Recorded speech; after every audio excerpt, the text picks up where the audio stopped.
काणिकंखा निर्विदिकिच्छा अमूढ़ दिठीय उवगूहन ठिर्यरणम वत्सल पहावणा चैव निशंक निकांक्ष निर्विचिकित्स अमूढ़ दृष्टि उपगूहन स्थितिकरण वात्सल्य और प्रभावना, यही सम्यक्त्व के 8 अंग हैं। और सम्यक के 8 गुण भी होते हैं। अब देखिएगा आप 8 गुण कौन से हैं? संवेयो निवेयो निंदा गर्हा उपसमो भक्ति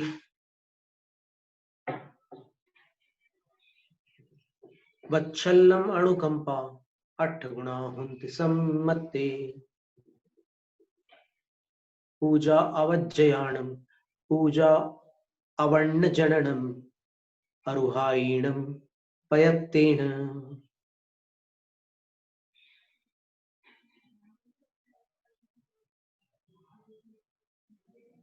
संवेग निर्वेद निंदा गर्हा उपशम भक्ति वात्सल्य और अनुकंपा।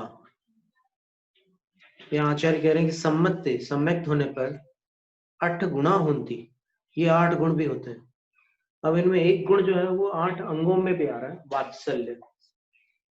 तो इससे अपन अनुमान लगा सकते हैं कि वात्सल्य जो है 8 अंगों में भी एक अंग है और 8 गुणों में भी एक गुण है। तो वात्सल्य अत्यंत महत्वपूर्ण है। और फिर कह रहे हैं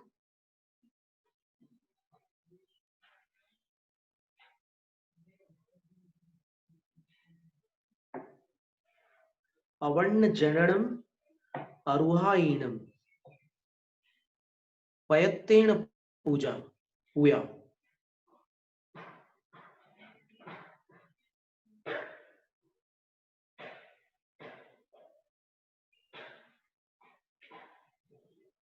अवर्ण जननम यथा स्यात् तथा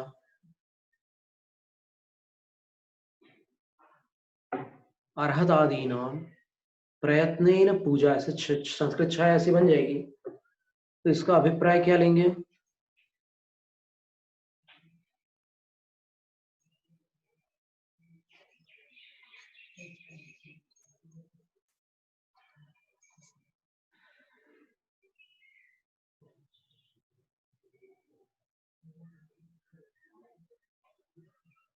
टिप्पण में उन्होंने अदोषोद्भावनम लिखा है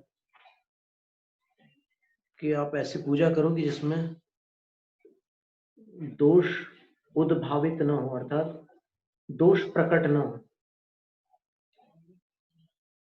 गुणानुवाद रूप पूजा करो।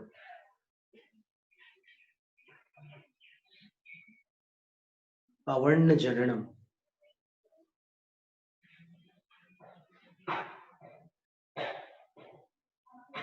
यानी आवरण का जिसमें अजनन है ऐसी पूजा करो। अवर्ण का अर्थ होता है कोई मिथ्या कथन जिसमें न हो, मिथ्या बातें जिसमें उत्पन्न न हो, ऐसी अर्हत आदि परमेष्ठियों की प्रयत्न पूर्वक पूजा करना भी सम्यक्त में गुण माना जाता है। तो अब इसमें आवरण जनन, पहले अंगों के नाम और फिर गुणों के नामों पर थोड़ा विवेचन हो सकता है, लेकिन फिर भी ये जो पंक्ति आई है इसमें पूजा को लेकर के कथन है। तो ये एक ऐसा आधार अपने को आगम से प्राप्त हो रहा है कि पूजा में भगवान का अनादर न हो, अथवा भगवान अथवा परमेष्ठियों के कोई दोष उद्भावित न हो, अर्थात दोषों का प्रकटीकरण न हो। जैसे ये सच है कि छठे गुण स्थान में तीर्थंकर भी प्रमत्त होते हैं और प्रमाद के 15 भेद होते हैं। तो उसमें क्रोध, मान, माया, लोभ, 5 इंद्रियां, विकथा, निद्रा और स्नेह, ये होते हैं। तो इनका वहां पर आपको पूजा में उल्लेख नहीं करना है। पूजा में जो उनके पास गुण है उनका ही उल्लेख करना है, क्योंकि देखिए जिस गुणस्थान का जो स्वरूप है वो तो मिट नहीं सकता। ये ठीक है कि तीर्थंकर जो होते हैं वो महान होते हैं और 15 प्रमादों पर विजय प्राप्त करने वाले होते हैं। तो वो व्यक्त प्रमादों पर तो विजय प्राप्त कर सकते हैं, लेकिन अव्यक्त प्रमादों पर उनका वश नहीं होता। वश नहीं होता का तात्पर्य यह है कि उनमें शक्ति नहीं होती, ऐसी बात नहीं है, लेकिन वो स्वभाव है वैसा कि छठे गुण स्थान में हजारों बार जाना पड़ता है जीव, उसके बिना श्रेणी पर नहीं जा सकता। भरत चक्रवर्ती भी जब दीक्षा लेकर कायत्सर में स्थित हुए थे तो अपन स्तुति वचनों में यही कहते हैं कि तत्काल उनको केवल ज्ञान हो गया, पर सिद्धांत वचनों में देखोगे तो क्या कहेंगे कि उन्होंने छठे सातवें गुण स्थान में हजारों बार आरोहण अवरोहण किया, तदुपरांत वो सातिशय अप्रमत्त हुए और फिर श्रेणी पर आरूढ़ होकर के घाती कर्म का क्षय करके केवल हो गए। तो आप सोचिए, जब इतने महाशक्ति संपन्न तीर्थंकर, चक्रवर्ती, गणधर आदि भी जो अंतर मुहूर्त में केवल ज्ञान प्राप्त करने वाले महासाधु हैं, उनको भी हजारों बार प्रमत्त होना पड़ता है। तो वो प्रमत्त व्यक्त प्रमाद नहीं है, वो अव्यक्त प्रमाद है। विकथा, अब जब मौन है तो विकथा कैसे करेंगे? तो व्यक्त प्रमाद नहीं है, अव्यक्त प्रमाद है। तो उसका वर्णन नहीं करना है आपको पूजा में। जो भी कमियां हैं उसका उल्लेख करना नहीं है पूजा में।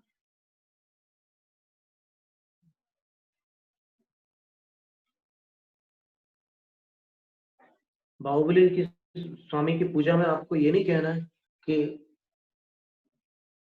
मन में संकल्प विकल्प थे तो 1 साल लगा दिया केवल ज्ञान प्राप्त करने में। तो ये भाषा छोटों के मुख से शोभा नहीं देती।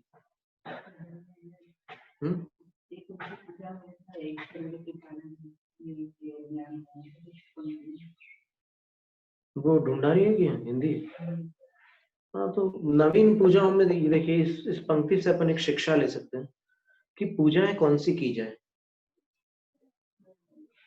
इसमें एक बात स्पष्ट आ रही है कि अवर्ण जननम, जो अवर्ण के जनन का कारण ना हो ऐसी पूजा करें। प्राकृत में अल लोप होता है, तो कई स्थानों पर अवर्ण जननम जो लिखा है उसमें न में ही वो अगर्भित हो गया है। अवर्णा जननम जो है, आ लिखना अनिवार्य नहीं है, दोनों भंग बन सकते हैं उसके। तो अवर्ण जनक न हो वो पूजा, यानी भगवान के दोषों का उद्भावन करने वाली न हो। अब इसमें अपना एक पूजा के विषय में एक सीधी सी बात यह है कि पूजा परमात्मा की आराधना है। अगर आप परमात्मा की पूजा कर रहे हैं, और अगर आप गुरु की पूजा कर रहे हैं तो गुरु की आराधना है, समझ लीजिए। आराधना में विराधना ग्राह्य नहीं है। आप आराधना करते हुए विराधना नहीं कर सकते। और विराधना कैसे होती है? जब अपन भक्ति में ज्ञान लगाना शुरू कर देते हैं, तब अध्यात्म लगाना शुरू कर देते हैं, तब अध्यात्म जो है वो आत्माराधना का नाम है। परमात्मा और गुरु की आराधना अध्यात्म में नहीं आती, वो भक्ति में आती है। तो जहां भक्ति है वहां भक्तिपूर्ण वचनों का ही प्रयोग किया जाए, यानी और भक्तिपूर्ण वचन तभी संभव है जब अपन छोटे हों और वो बड़े हों। अगर अपन समकक्ष हो जाएंगे तो समकक्षों में कभी भक्ति नहीं होती। 23 साल बाद 2 मित्र मिलते हैं तो कोई एक दूसरे के पैर नहीं छूता, कोई एक दूसरे को अर्घ नहीं चढ़ाता। कैसे मिलते हो? जैसे बचपन में दोस्त थे वैसे मिलते हैं। क्यों? क्योंकि वो सहपाठी है, समकक्ष है। तो अगर आप भगवान की पूजा में ये कहो कि भगवान और मैं समकक्ष हैं, तो फिर वो पूजा पूजा ही नहीं है। आप ये कहो कि उज्जवल हूं, कुंद धवल हूं, प्रभु पर से न लगा हूं किंचित भी, तो फिर ये पूजा नहीं हो सकती। ये तो निश्चय नय का कथन हो गया। और निश्चय नय का कथन जो होता है वो अध्यात्म नय की अपेक्षा ही बनता है, अध्यात्म में ही बनता है। और अध्यात्म जो है वो भी वचनात्मक जो है, अध्यात्म के वर्णन में बनता है, अध्यात्म में भी नहीं बनता। क्योंकि वास्तव में जो अध्यात्म है वो तो निर्विकल्प समाधि का नाम है। आचार्य जयसेन स्वामी ने समय पावड़ के त्यागवाद अधिकार में यही कहा कि निर्विकल्प समाधि का नाम ही अध्यात्म है। तो अगर निर्विकल्प समाधि का नाम अध्यात्म है तो फिर उसमें आत्मा का वर्णन कैसे हो सकता है? वर्णन तो वचनात्मक होगा। तो जहां वर्णन भी छूट जाता है और अंतर्लीनता आ जाती है, शुद्धोपयोग की दशा बनती है, उसका नाम अध्यात्म है। तो भक्ति मार्ग में अर्थात जिनेंद्र भगवान की आराधना में या गुरुओं की आराधना में ये अध्यात्म का समावेश एक प्रकार से अप्रासंगिक है, प्रसंग से हट करके। आप सामायिक पाठ में करिए ना अध्यात्म, क्योंकि आपको सामायिक पाठ करके ध्यान में लीन होना है। आचार्य सकल कीर्ति भट्टारक जी ने लिखा है कि सामायिक पाठ आपको प्रारंभ में करना है, अंत में नहीं करना है। प्रारंभ में करोगे तो फिर उसमें आपको ऐसी भावनाएं मिलेगी कि जिससे आपका मन ध्यान में लगेगा, और अंत में करोगे तो फिर जब आपका मन लगने लगा तो आप उठ जाओगे। अभी वर्तमान में कहाँ क्या चल रहा है उसको अपन लक्षित नहीं कर रहे हैं, केवल एक जानकारी की बात है।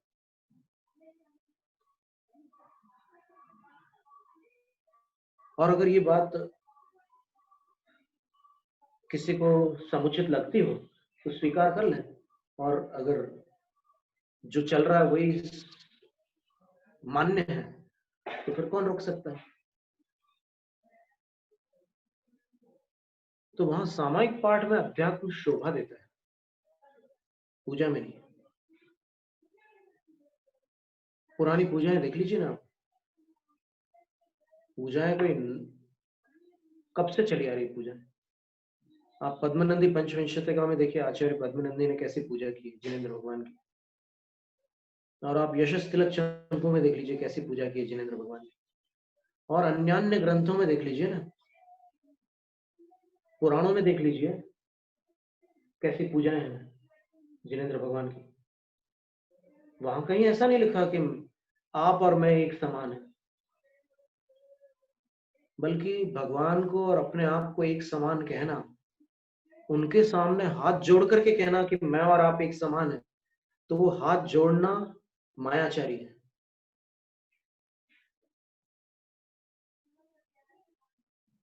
आप जिसके सामने हाथ जोड़कर नतमस्तक हो रहे हैं उसको आप अपने समान कैसे कह सकते हो? कोई एक उपवास करने वाला आचार्य शांति सागर महाराज से ये कहे कि महाराज जी मैं भी उपवासी हूँ और आप भी उपवासी, तो अंतर क्या है दोनों में? वो 9,000 से भी अधिक उपवास करने वाले, और ये एक उपवास करने वाला आकर के, इसको बोलचाल की भाषा में कहते हैं ना, अपनी शेखी बघार रहे हैं। तो ये आगम मार्ग नहीं है। किसी की बराबरी मत करो, तुम करते हो तुम सही ठीक है, तुम जो कर रहे हो वो नहीं होता। यहाँ तो अपन भगवान के पास अपने आप को पवित्र करने के लिए आए, अपने पापों को धोने के लिए आए। महाराज ऐसा बोलेंगे तो पंचकर्म में पत्थर की मूर्ति में पंचकर्म कर रहे हैं, भगवान बढ़ेगा, हम ही मंत्र दे रहे, तो भगवान कौन से बढ़ेगा? हम ही तो बढ़े। वहाँ दर्शन करने के लिए जाना, ऐसे उल्टा हो सके तो ये सब तर्क करना। वो असली में आगम का आदेश मिला है कि आप मंत्र दीजिए। आगम में ये नहीं कहा कि मंत्र देने के बाद मूर्ति आपसे छोटी रहेगी और आप मूर्ति से बड़े रहेंगे। तीर्थंकर की माता तीर्थंकर को जन्म देती है, क्या वो तीर्थंकर से बड़ी होती है? नहीं, वो जगत जननी होती है, सम्माननीय और स्तुत्य होती है, लेकिन फिर भी जो अंतर है सो है।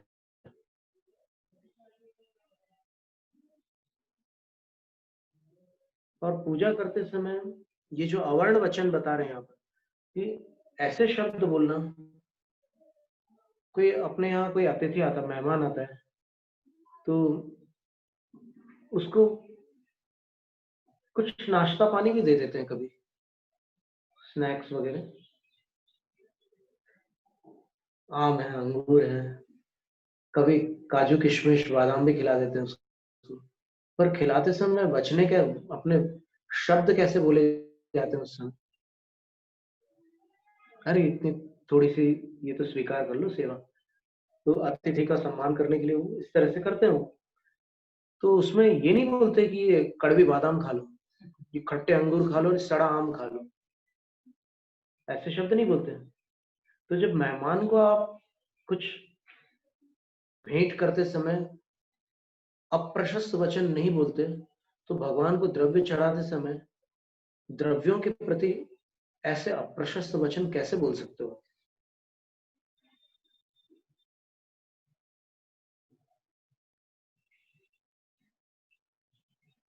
आप सोचेंगे कि ऐसे कौन से वचन है कहीं कौन सी पूजा में, तो आप देखिए जो आधुनिक पूजा है उनमें जो जो द्रव्य चढ़ाए जा रहे हैं, उन द्रव्यों की आलोचना करके चढ़ाए जा रहे हैं। आप उन पंक्तियों को एक बार स्मरण करके देखिए, आपको समझ में आ जाएगा कि ये प्रशंसा सूचक पंक्ति है या उस द्रव्य की आलोचना करने वाली पंक्ति है।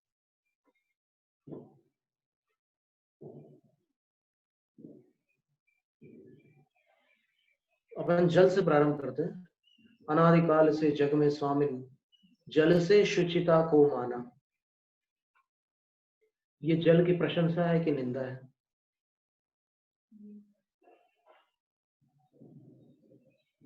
यानी हे स्वामिन, मैंने अनादिकाल से जल से पवित्रता मान रखी थी, जो मेरी बहुत बड़ी भूल थी। जल से पवित्रता नहीं होती है, इसका अर्थ निकलता है। पंक्ति में इतना ही लिखा है कि अनादिकाल से जल से स्वामिन, अनादिकाल से जग में स्वामिन, जल से शुचिता को माना, अर्थात जल से शुचिता नहीं होती, ये उसका अर्थ है। और जलम निर्वपामिति बोल रहे हैं, यानी जिससे पवित्रता प्राप्त नहीं होती वो मैं आपके चरणों में चढ़ा रहा हूं। बुराई करके चढ़ाया गया है उसको। और पुरानी पूजा में क्या लिखा है? मुनि मन सम उज्ज्वल नीर, प्रासुक गंध भरा। अब आप सोचिए उसमें, एक तो मुनि मन सम उज्ज्वल और प्रासुक, ये प्रशंसावाचक शब्द है कि नहीं? तो जो चीज आप चढ़ा रहे हो, जब मेहमान को आप ऐसे शब्द नहीं बोल सकते, कड़वी बादाम, खट्टे अंगूर, सड़ा आम, ये सब नहीं बोल सकते, तो फिर भगवान को आप ये कैसे बोल सकते हैं? और ऐसी चीज चढ़ाओगे आप अपने आराध्य को। जब कोई बालक बड़ा होकर कहीं हॉस्टल में पढ़ने जाता है, वहां रुकता है, हॉस्टल में पढ़ाई करता है बाहर इंस्टीट्यूट में, फिर घर लौट करके आता है 6 महीने बाद, तब माँ उसको क्या खिलाती है? कोई स्पेशल चीज खिलाती है। ऐसा थोड़ी है कि जो रेगुलर जो चलती थी रोटियां वोटियां सब, वो हमेशा जैसे नहीं चलता, वहां स्पेशल चीजें बनती। तो आप तीन लोग के नाथ, आपके जो सबसे इष्ट है अरहंत देव या पंच परमेश्वरी, उनकी आप अर्चना कर रहे हो, और उस अर्चना में आप ऐसी चीज चढ़ा रहे हो जिसको आप ही खुद थर्ड क्लास कह रहे हो, आप ही खुद जिसकी आलोचना कर रहे हो। ऐसी निंद वस्तु कैसे चढ़ाई जा सकती है? जो अनिंद जिनेन्द्र है उनको निंद वस्तु कैसे चढ़ाई जा सकती?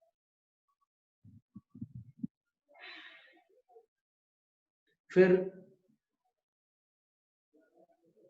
और कौन से हैं?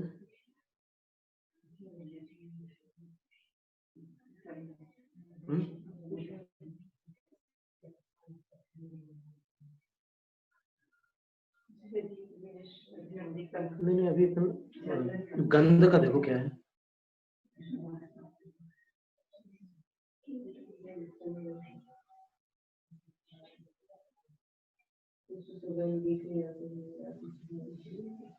वो तो पुष्प हो गया।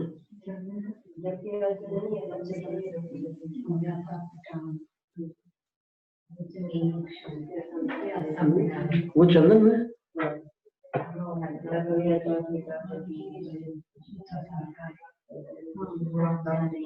भव आताप मिटावन की निज में ही समता क्षमता है। निश्चय से निस्संदेह ये कथन आपत्तिजनक नहीं है, लेकिन यहाँ पर परमात्मा के समक्ष ये वाक्य शोभा नहीं देता। आप अपनी क्षमता किनको बता रहे हो? आप किनके सामने ये वाक्य बोल रहे हो?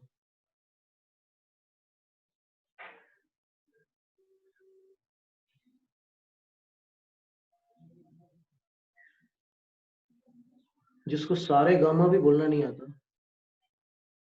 वो अगर लता मंगेशकर से कहे कि मैं भी बहुत अच्छा गाने लगा, तो कैसा क्या लगेगा?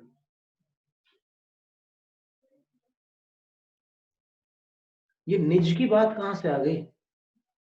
यहाँ तो एक भक्त और एक भगवान के बीच की चर्चा है, या फिर भावाभिव्यक्ति है, तो फिर ये सब बातें कहां से आ गई? तो इसका मूल कारण केवल यही है कि हम हर काम में अध्यात्म को बीच में प्रविष्ट कराएंगे। कोई भी कविता लिखेंगे तो उसमें अध्यात्म हम लाएंगे, तो ऐसे अध्यात्म की प्राप्ति नहीं होती। आप परमात्मा की आराधना जिस विधि से की जाती है उस विधि से करिए, फिर आत्मा की आराधना करिए ना। आपको अगर अध्यात्म इतना प्रिय है तो आप एक प्रश्न का उत्तर दीजिए। आप ध्यान में बैठते हो? आपको ध्यान से प्रेम है कि नहीं? और ध्यान के लिए जो पात्रताएं आवश्यक है, उन पात्रताओं को आप जुटा रहे हो? वैराग्यम तत्व विज्ञान नैर्ग्रंथम समचित्तता परिशः जयश्चेति। ये तो भगवान की पूजा कोई कर ही नहीं रहा है, ऐसा बोले तो निर्ति पर सामग्री धन ध्यान जन्मन। ध्यान को जन्म देने वाली ये 5 सामग्रियां हैं। वैराग्य है कि आप जो ऐसी भाषा बोल रहे भगवान के सामने। तत्व विज्ञान होता तो फिर भगवान के सामने नतमस्तक हो जाते। फिर निर्ग्रंथता, निष्परिग्रहता है क्या? कितना त्याग किया परिग्रह का? और समता भाव है क्या? और 22 कष्टों को सहन किया क्या? परिश्रमों पर विजय प्राप्त की क्या? तो अगर अध्यात्म से इतना प्रेम है तो फिर उसकी प्राप्ति का पुरुषार्थ किया जाता है। जिसको किसी चीज से प्रेम होता है वो पागल हो जाता है उसके पीछे। कला प्रेमी लोग कला के पीछे पागल हो जाते हैं, और भगवान के गुणानुरागी भगवान की भक्ति में पागल हो जाते हैं, और अध्यात्म प्रेमी साधना में पागल हो जाते हैं। चर्चा की बात नहीं है वास्तव में। समय सार में ही पढ़ के देख लेना अध्यात्म क्या वस्तु है, तो समझ में आ जाएगा कि शुद्धोपयोग अध्यात्म है। और शुद्धोपयोग कोई ऐसी वस्तु नहीं है कि आप ऐसे आंख बंद करके फट से प्राप्त कर लो। आप कल्पना करके प्राप्त नहीं कर सकते शुद्धोपयोग। शुद्धोपयोग को अभेद रत्नत्रयात्मक निर्विकल्प समाधि का है। वो कहां से लाओगे? शुद्धोपयोग को समय पावड़ की तात्पर्य वृत्ति में भावलिंग का है। तो अभी द्रव्यलिंग तो है नहीं, और भावलिंग कहां से लाओगे? बहुत दुर्लभ है। तो अपन शुद्धोपयोग का जिन्होंने फल प्राप्त कर लिया उनसे अपन कह रहे हैं भव आताप मिटावन की निज में ही समता क्षमता है। आए क्यों मंदिर? अपनी क्षमता प्राप्त करके बन जाते भगवान, आने ही नहीं पड़ता मंदिर। परमात्मा की आराधना कैसे संभव है अध्यात्म के साथ? ये हमने आंखों में देखी बात, हम ये थे फिरोजाबाद, डेली वो पूजा करने आता था, पत्नी घर से बोल देती थी पूजा करके जल्दी आना, और वो पूजा करता क्या, यही आध्यात्मिक पूजा, भगवान के मंदिर में जाके मैं चावल नहीं कुछ नहीं, आध्यात्मिक पूजा जोर से बोल बोल कर अच्छी तरह से मैं मेरी क्षमता क्षमता हूँ, ऐसी बड़ी पूजा करेंगे सब आधा घंटे बैठ के। तो उसके बाद पत्नी घर से बोलती थी आते समय वो ठेले वाले से सब्जी लेके आना, ये अध्यात्म पूजा करते, वहाँ क्या करते, बाहर जाके मंदिर में ही पूजा है सब, घर में कुछ नहीं है, नहीं, घर में और धर्म नहीं करना है। बिल्कुल ठीक बात। ये एक बात और देखिए आप, भाव आताप मिटावन की निज में ही समता क्षमता है। फिर दूसरी लाइन क्या, अनजाने में अब तक मैंने की पर में झूठी ममता है। फिर उसके बाद नहीं, चंदन सम शीतलता पाने श्री देव शास्त्र गुरु को ध्यान। अब देखिए आप, कहाँ आत्मा की बात चल रही थी और फिर चंदन वाली शीतलता पाने की बात कर रहे हैं। चंदन सम शीतलता किसको कहेंगे? चंदन पुद्गल है कि आत्मा है? चंदन होना है, चंदन तो पुद्गल द्रव्य है, चंदन तो वो बनना है। पुद्गल जैसी शीतलता पाना है उसको। अभी तो आत्मा की क्षमता की बात कर रहा था और अभी पुद्गल जैसी शीतलता पाने की इच्छा कर रहा है। और इसके बाद देखिए क्या है, अक्षय पद बिन फिरा फिरा जगत की लख 84 योनि, अक्षत तुम ढीक लाया में। अब वो अक्षत को बिल्कुल अच्छा मानते हैं ना सभी लोग, 13 पंथ है 20 पंथ, कोई भी पंथवादी हो तो वो अक्षत सभी जगह मान्य है। तो अक्षत तुम ठीक है ना, तुम्हारे समीप लेकर के आया हूं। फिर इसके बाद अक्षत के बाद पुष्प है, पुष्प सुगंधी को नहीं, पुष्प सुगंधी से आत्म ने शील स्वभाव नशाया है। अब देखिए ये गाली दी कि नहीं उसने, जो पुष्प आप जिनेन्द्र भगवान को अर्पित कर रहे हो, 20 तीर्थंकरों को, विद्यमान 20 तीर्थंकरों को जो अर्पित कर रहे हो और सिद्ध प्रभु को जो अर्पित कर रहे हो, उस पुष्प को गाली दी कि नहीं उसने कि पुष्प सुगंधी से आत्म ने शील स्वभाव नशाया है, अर्थात इतनी गंदी वस्तु है पुष्प कि इससे मेरा जो शील स्वभाव है वो नष्ट हो चुका है और ये मैं आपको चढ़ा रहा हूं, झेलो।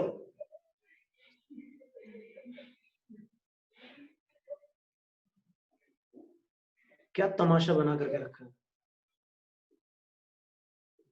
और ठीक है, बहुत से लोग क्या है, अनुयायी रहते हैं, जैसे दूसरे कर रहे हैं वैसे कर रहे हैं, तो उनने कभी इस तरीके से विचार नहीं किया। अब करो विचार, इसमें कौन सी भक्ति हो रही है, इसमें भगवान का अपमान हो रहा है। एक एक द्रव्य जो जो उनको नापसंद है, उन सब द्रव्यों को उन्होंने जी भर के गाली दी है। फिर पुष्प के बाद कौन सा नैवेद्य क्या है, शतरस मिश्रित भोजन से प्रभु भूख न मेरी शांत हुई, आत्म रस पीने से इंद्रिय में शिक्षा। अच्छा, हमारा सवाल है कि आत्म रस पी लिया क्या? ये ईमानदारी से बताना कि ये पंक्ति झूठी है या सच्ची है, जो भी मुंह से बोल रहा हूँ।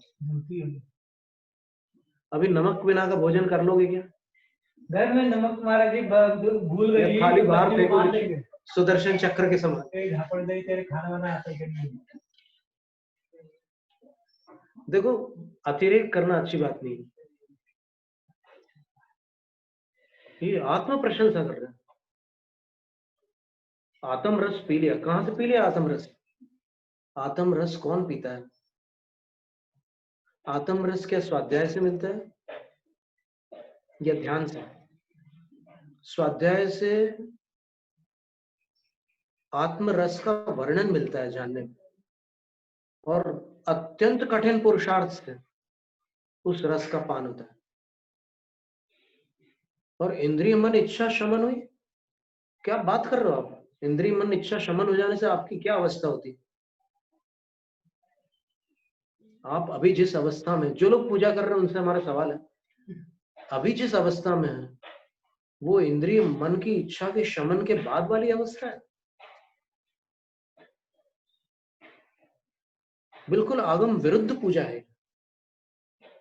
इसलिए देखिए, हम आलोचना नहीं करना चाह रहे, हम ये बताना चाह रहे हैं यहाँ जो शब्द आया कि पूजा ऐसी हो जिसमें भगवान का अपमान न हो और जिसमें असत्य वर्णन न हो। ये सरासर असत्य वर्णन है। अभी ये पूजा करने वाले कई ऐसे लोग हैं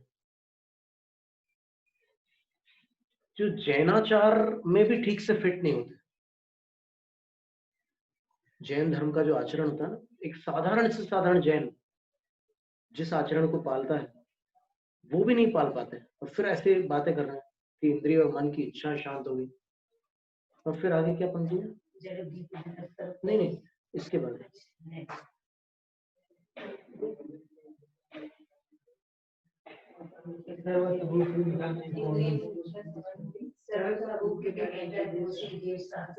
सर्वथा भूख के मेटन को श्री देव शास्त्र को ध्यान।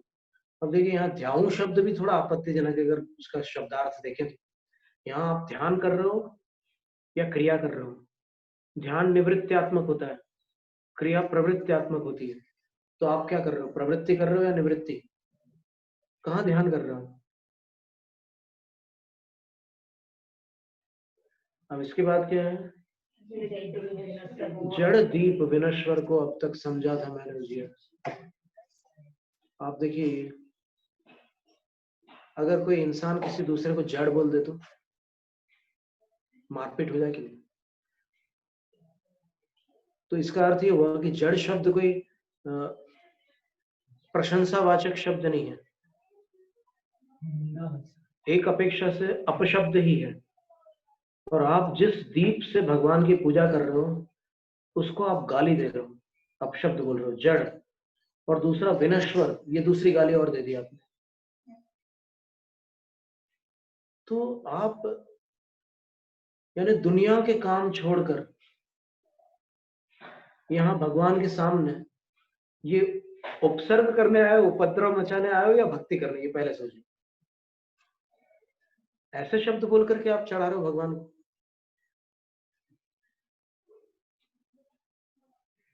फिर आगे की पंक्तियां अब बोलते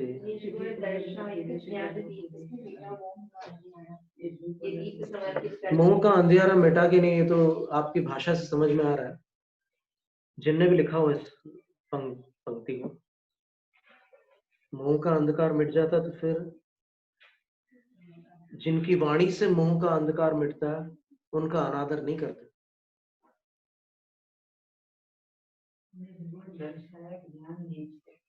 निजगुण दर्शायक ज्ञान दीप से मिटा मोह का अंधकार। चलो ठीक है, जितना बोलना है बोल लो। और आगे देखिए द्रव्यों के बारे में और क्या है। यह धूप अनल में खेने से कर्मों को नहीं जलाएगी, निज में निज की शक्ति ज्वाला जो राग द्वेष नचाएगी। अब शक्ति दहन प्रगटा स्वरूप हो जाए। इन पंक्तियों पर अपन थोड़ा विचार कर ले। धूप चढ़ाने के पहले भूमिका बनाई है उसने, पूजक ने। क्या भूमिका बनाई? कि मैं जो चीज चढ़ाने जा रहा हूं उसको अनल में खेया जाता है। पहली बात तो उसने ये स्वीकार की कि इस धूप को आग में डाला जाता है, आग में खेया जाता है ना, क्षिप्त किया जाता है। तो वहां डालने से कर्मों को ये धूप नहीं जलाएगी। बिल्कुल सत्य है, मतलब ये धूप कर्मों को जलाने में असमर्थ है। ये बात आपने अपने मुख से कही है। और उसके बाद नीचे 3 लाइनें और हैं। निज में निज की शक्ति ज्वाला जो राग द्वेष नचाएगी। मेरी जो शक्ति ज्वाला है वो निज में ही है और निज की है, वो राग द्वेष को नष्ट करने वाली है। यानी ये जो अग्नि है इसमें धूप डालने से कर्म नहीं जलेंगे, धूप जलेगी। और मेरे कर्म मेरी अग्नि ज्वाला से जलेंगे। मेरी जो शक्ति ज्वाला है उससे मेरे कर्म जलेंगे, ठीक है। और फिर उसके बाद उस शक्ति दहन प्रगटाने को श्री देवशास्त्र गुरु को, मतलब उस शक्ति रूपी ज्वाला को प्रकट करने के लिए मैं देवशास्त्र गुरु को जाता हूँ और विद्यमान श्री बीस तीर्थंकर सिद्ध प्रभु के गुण गाऊं। और उसके बाद वाली जो पंक्ति है, संस्कृत पंक्ति, उसको देखिए आप। 4 लाइनें थी, 4 लाइनों में पहली लाइन में कह दिया कि धूप अनल में खेने से कर्मों को नहीं जलाएगी। और उसके बाद जो संस्कृत पंक्ति है उसमें लिखा है कि ओम ह्रीम श्री देव शास्त्र गुरु समूह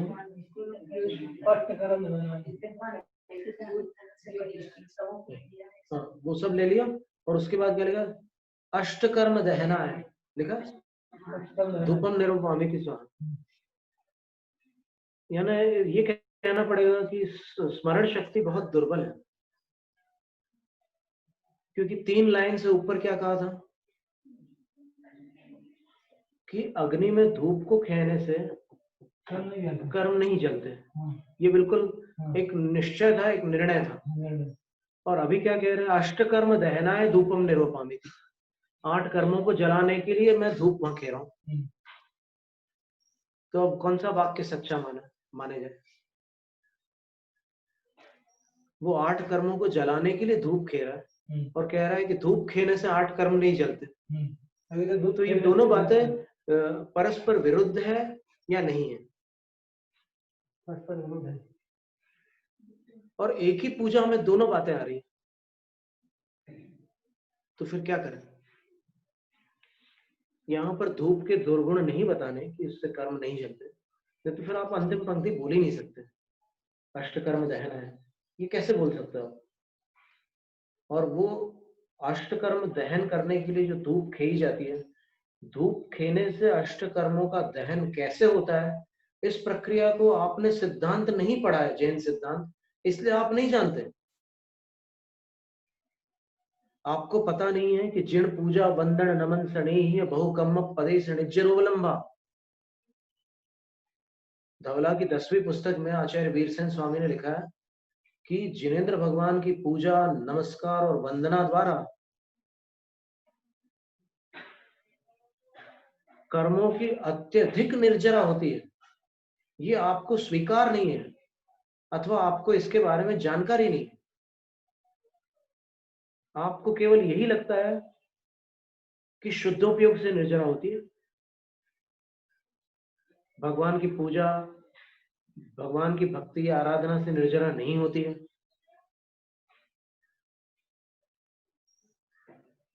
कुंद आचार्य के साहित्य को पढ़ने के बाद जो भी अभिप्राय आप ग्रहण कर रहे हैं, वो अभिप्राय यदि जैन सिद्धांत से विरुद्ध जाता हो,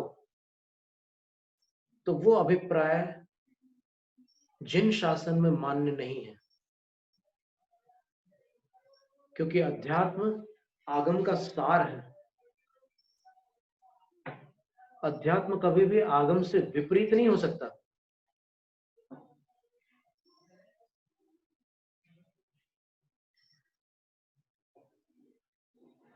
तो अष्टकर्म का दहन जिनेंद्र भगवान की पूजा से हो जाता है।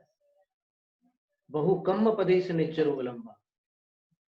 अनेक कर्म परमाणुओं की निर्जरा होती भगवान की पूजा वंदना नमस्कार से। तो इसलिए आप ये नहीं कह सकते कि धूप अनल में खेने से कर्मों को नहीं जलाएगी। वो उसकी एक प्रक्रिया है। अंततः सारे के सारे कर्म जब जलेंगे तो फिर शुक्ल ध्यान से ही जलेंगे। लेकिन ये सारी प्रक्रिया जो है, ये भी सातिशय पुण्य और साथ में कर्म निर्जरा में साधक है। ये कर्म निर्जरा से रहित नहीं होती ये क्रियाएं। इसमें भी पाप कर्मों की निर्जरा अवश्यंभावी है। फिर धूप के बाद क्या है?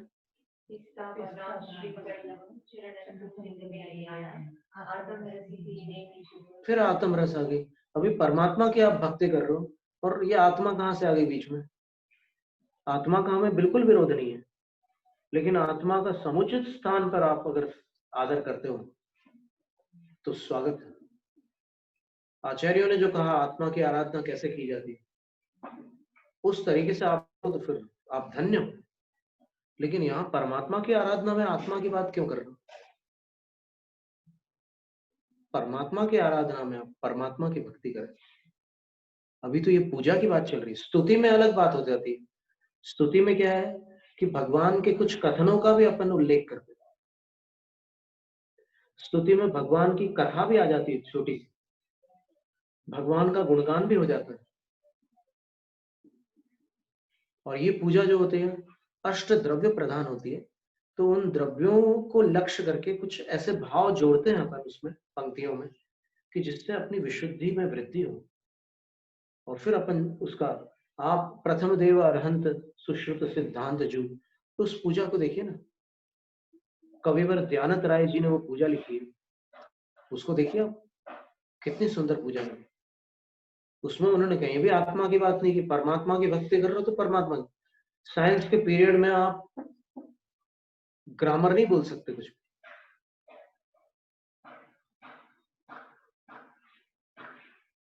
इतने जितने भी महाराज जी कवि बन रहे हैं, तो कुछ मालूम नहीं, लगा रहे बना रहे जाते हैं। हर जगह वैराग्य अध्यात्म, वैराग्य अध्यात्म, वैराग्य अध्यात्म। ये दिखावे की चीज है क्या, अध्यात्म और वैराग्य? ये दो चीजें ऐसी है जो अंदर रहती है, और बाकी तो आप वचनात्मक जो भगवान की भक्ति कर रहे हैं, स्तुति कर रहे हैं, वो तो आप अपनी भावनाओं को व्यक्त करते हैं। उसके महाराज अध्यात्म और वैराग्य को ऐसे प्रदर्शित नहीं किया जाता। जब तक प्रदर्शन का भाव है तब तक दर्शन नहीं होता। जी महाराज जी। उसके लिए तो मंदिर जाने की जरूरत क्या, घर बैठे करते रहो। घर बैठ के भी नहीं होगा ना, वो तो तपस्या करने जाओगे तब होगा। लेकिन वही जो आंता आत्मा तो यहाँ भी आके वही बोलेंगे कि घर में तो वही बोलना नहीं। देखो, जब स्वाध्याय चल रहा हो द्रव्यानी योग ग्रंथ का, अध्यात्म का, तब अपन उसकी बारीकियों में जाए ना, कौन आपत्ति उठा रहा है? आपत्ति केवल यही है कि आप भगवान के सामने द्रव्यों की आलोचना करके और आत्मा की प्रशंसा करके उनका अपमान कर रहे हो, जाने अनजाने कर रहे हो, जो भी कर रहे हो, लेकिन वो हो रहा है। तो इस बात पर सावधानी रखनी, और वहां पर अपने को भगवान के पास ज्ञान की सीमा रेखा को पार करके भक्ति के प्रांगण में आना है। क्योंकि जब तक ज्ञान की सीमा रेखा में आप अटके हैं तब तक भक्ति नहीं हो सकती।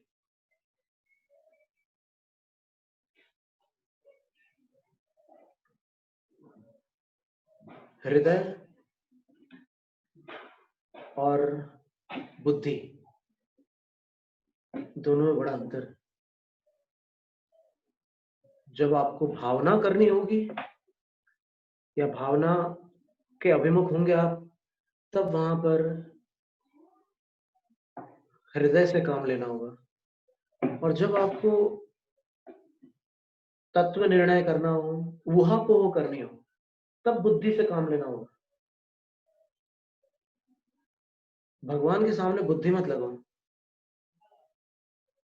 वहां केवल भक्ति अपेक्षित है और उसी से कल्याण होगा। मूलाचार की गाथा से जो आज ज्ञानवती माता जी ने प्रारंभ किया था, गणनी माता जी, भक्ति ये जिण वाराणम खीय दिजम पुव संचयम कमम आयुर्य पसायण विद्या मंताय सिद्धंती। जिनमें जिनेन्द्र की भक्ति से क्या लाभ है, मूलाचार में प्रश्न है। तो आचार्य उत्तर देते हैं कि जो पूर्व संचित पाप है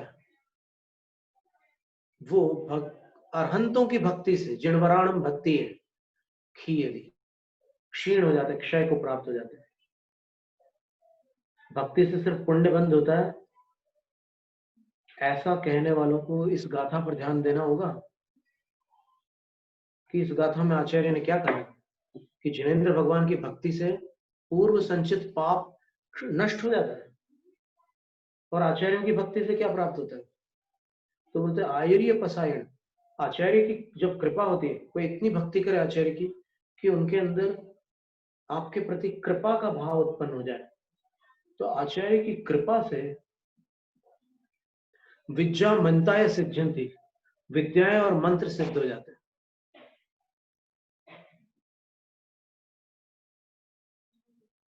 अब अधूरा ज्ञान खतरा है ज्ञान। जिनको इसके बारे में जानकारी नहीं होगी वो सोचेंगे कि अरे जो मंत्र तंत्र वाले साधु हैं उनको तो हम साधु मानते ही नहीं है। हम मानते हैं। ये हम शब्द जो है बहुत ही खतरनाक, ये बहुत गहरे डुबाने वाला है संसार।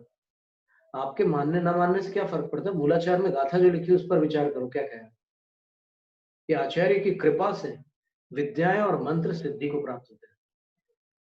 ये साधारण बात नहीं है। आप अकेले किसी मंत्र को बैठकर सिद्धि करके बता दो, आप होश ठिकाने आ जाएंगे। जो मंत्र के अधिष्ठाता देव आपकी परीक्षा लेंगे ना, पता नहीं क्या हालत हो जाएगी अब, के बेहोश हो जाओगे, पागल हो जाओगे, ऐसी स्थिति बन जाएगी। झेल दिया उसका तो कल्याण हो गया, गुरु का भी कल्याण है। आदिनाथ भगवान की पुरानी पूजा की जयमाला में जो चतुर्गति धूप का वर्णन है और पूजा करनी है, वो पुरानी कितनी पुरानी है देख लो। और क्योंकि जयमाला में भगवान का गुणगान किया जाता है। आप वो देखिए, चतुर्गति के दुख का वर्णन तो ठीक है, पर वो 12 भावना अनुप्रेक्षा, ये वैराग्य वाली बात हो गई। तो वहां पर स्तुति है, स्तुति और वैराग्य और अनुप्रेक्षा, इनमें अंतर है कि नहीं, ये सोचने की बात है। हमारी दीन तो तणी सुन विनती, ये पार्श्वनाथ भगवान की है, आदिनाथ भगवान की। वास्तव में देखा जाए तो जयमाला में जो है भगवान का गुणगान है, क्योंकि सर्वार्थ सिद्धि में आप देखिए सत्कार पुरस्कार नाम का एक परिश्रम है ना, 22 परिश्रम में। तो सत्कार पुरस्कार में उसका अर्थ क्या है? पुरस्कार का अर्थ होता है अग्रेकरण, आह्वान करना, अत्रावतरावतर संभोषण आह्वान स्थापन सन्निधिकरण, ये पुरस्कार विधि है। और सत्कार विधि क्या है? सत्कार पूजा प्रशंसात्मक। सत्कार का अर्थ होता है पूजा करना और उसके बाद जयमाला में प्रशंसा भी करना। तो प्रशंसा में वैराग्य की बातें, या भवन में जी भर घूम चुका, कण कण को जी भर भर देखा। अरे भाई, आपकी कहानी कहां से आ गई? वहां तो भगवान की भक्ति होनी थी, आप अपनी कहानी लेकर के रो रहे हो, और वो भी फिर तालियां बजाते बजाते गा रहे हो। भवन में जी भर घूम चुका, कण कण को जी भर भर देखा, ये ताली बजाने की बात है। हम लोग तो किताबें लेके बैठते हैं, वही पढ़ाए तो भगवान को सुना रहे हैं किताबों। नहीं, अगर भगवान की सुन लेंगे तो फिर परिवर्तन आ जाएगा, और जो वास्तविक आराधना की प्रक्रिया है उसको स्वीकार कर लेंगे। और फिर हम किसी से छीन नहीं रहे कोई चीज। अगर किसी को उससे ज्यादा प्रेम हो तो फिर वो अपने पास भगवान की नहीं सुनेंगे, हमें क्या भगवान को ही सुना रहे हैं।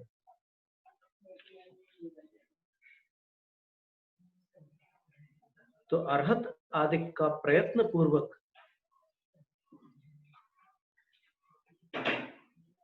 पूजन करना और अवर्णजनक पूजन न करना, ऐसी पूजा नहीं करना जिसमें कुछ असत्य का समावेश है और फिर अनादर आदि उत्पन्न होता हो।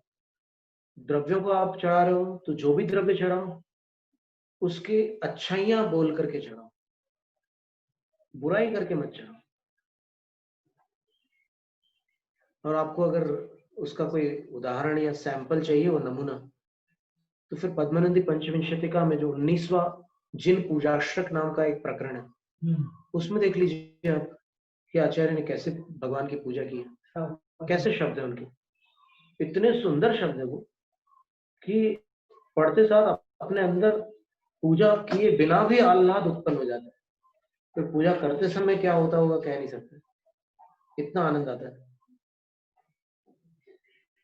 और इस पूजा में ठीक है, आप एक आदत जो पड़ गई है उसके अनुसार चल रहे हो, कोई बात नहीं। आप अपनी अंतरात्मा से पूछो कि भगवान की भक्ति हुई कि नहीं, अंदर से ईमानदारी से अपने अंदर अपनी अंतरात्मा से पूछो कि मैंने ये जो कुछ भी किया इसमें भगवान की भक्ति हुई कि नहीं। ऐसी एक और पूजा है, केवल रवि किरणों से जिनका संपूर्ण प्रकाशित है अंतर। बस उस प्रथम पद को छोड़ दीजिए और बाकी एक भी पद आप उठा करके पढ़ लीजिए, कहीं भी भगवान का नाम है, भगवान का गुणगान है। नहीं, मूल पूजा की बात करें। जैसे जल है, जल के पद, जल का पद क्या है केवल रवि में?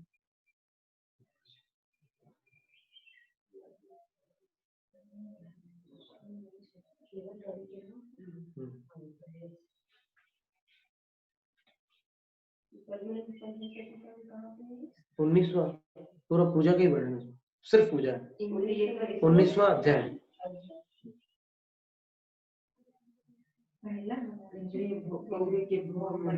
इंद्रिय के भोग मधुर विषसम लावण्यमयी कंचन काया, यह सब कुछ जड़ की क्रीड़ा है, मैं अब तक समझ नहीं पाया। देखिए आप ये अपनी चर्चा हो रही है। फिर आगे, मैं भूल स्वयं के वैभव को पर ममता में अटकाया हूँ, अब निर्मक सम्यक नीर लिए मिथ्या मल धोने आया हूं। यानी वो जो जल चढ़ा है उससे मिथ्यात्व का मल धोने के लिए वो आया है। इसमें भगवान का गुणगान नहीं है, जिनकी आराधना कर रहे हैं उनकी कोई चर्चा नहीं। फिर दूसरा, जड़ चेतन की सब परिणति प्रभु अपने अपने में होती है, अनुकूल कहे प्रतिकूल कहे ये झूठी मन की वृत्ति है, प्रतिकूल संयोगों में क्रोधित होकर संसार बढ़ाया है, संतप्त हृदय प्रभु चंदन सम शीतलता पाने। देखिए फिर चंदन सम शीतलता पाने, चंदन सम। तो यहाँ पर भी एक शब्द प्रभु, यानी भगवान से आप बात कर रहे, बातचीत अपनी चल रही है, भगवान का कोई गुणगान नहीं हो रहा है। फिर आगे, उज्जवल हूँ कुंद धवलते की अक्षत की बारी आई, तो अपने बारे में उज्जवलता का वर्णन चालू हो गया। भगवान कितने उज्जवल है वो छूट गया। उज्जवल हूँ कुंद धवल हूँ प्रभु परसे न लगाऊं किंचित, परसे न लगाऊं किंचित। कोई अतिशयकारी मंदिर हो और चौथा काल हो और कोई ऐसा बोल दे तो ऊपर से आकाशवाणी होगी कि तुम वहां ऊपर बैठ जाओ, नीचे क्यों खड़े हो। जो उज्जवल होता है, कुंद धवल होता है और पर से किंचित भी नहीं लगा होता, उसका स्थान वहां नहीं होता, उसका स्थान तो वेदियों पर होता है। फिर आगे, फिर भी अनुकूल लगे उन पर करता अभिमान निरंतर। फिर चेतन नश्वर वेदों को अपनाया, इस शाश्वत अक्षर नहीं पाने अब दास चरण में झुके। देखो फिर दास वाली बात भी आ रही है, पर दास स्वामी की कोई प्रशंसा नहीं कर रहा है, ये खास बात। अपनी आलोचना भी कर रहा है, अपना गुणगान भी कर रहा है, दोनों बातें। तो ये नवीन शैली है। वस्तुतः प्राचीन शैली देखेंगे आप, शैली क्या हो तो प्राचीन अनादि परिपाटी, वो यदि देखो तो फिर उसमें वही प्रक्रिया है। तो इतना आपने को समझना है। अभी अपन अंगों का और फिर 8 गुणों का वर्णन आगे समझेंगे। ये एक जो पूजा की चर्चा आ गई थी उसका विवेचन आज हो गया। तो पूजा करते समय सबसे बड़ी बात यह है कि आराध्य अपने से बड़े हो और जो आराधक हैं वो छोटे हो, तभी आराधना होती है। अगर इतना अंतर न हो, अगर पर्याय नए नहीं लाएंगे आप, तो फिर द्रव्य नए से आराधना नहीं हो सकती। एक बात। दूसरी बात, परमात्मा की आराधना और गुरुओं की आराधना में ये विषय है। दूसरी बात यह है कि पूजा करते समय आपको अध्यात्म रस में न जाकर भक्ति रस में जाना है।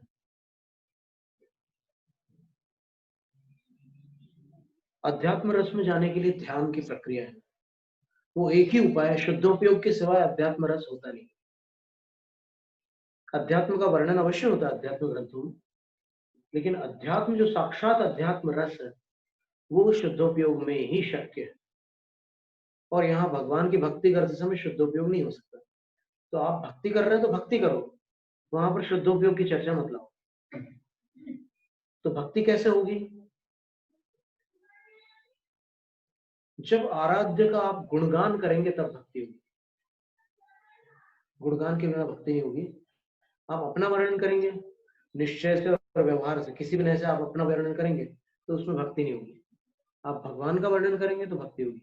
भगवान के अनंत चतुष्टय का वर्णन करो, समोसरण का वर्णन करो, प्रातिहार्यों का वर्णन है, 34 अतिशय है, इनका वर्णन करते समय आपके अंदर बिल्कुल एक भक्ति का भाव जागृत होगा। और तीसरी बात, अपने आराध्य को जो भी वस्तु अर्पित करनी हो वो वस्तु भी श्रेष्ठ हो, आगम सम्मत हो।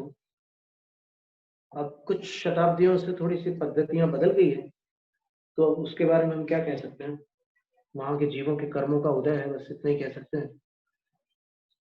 तो जो आगमोक्त प्रक्रिया है उस प्रक्रिया से आराधना करते हुए जो भी आप अर्पित कर रहे हैं भगवान को, उसकी आलोचना आदि बिल्कुल न करते हुए कुछ मधुर वचन बोलकर, कुछ प्रशंसात्मक वचन बोल करके वो वस्तु चढ़ाई। आप ये कह सकते हैं कि मेरी ओर से ये छोटी सी भेंट स्वीकार करिए, छोटी कहने में आपत्ति नहीं है, लेकिन आप ये कहो कि ये निंद भेंट स्वीकार करिए, तो निंद कहने में आपत्ति है, क्योंकि वो अपशब्द है।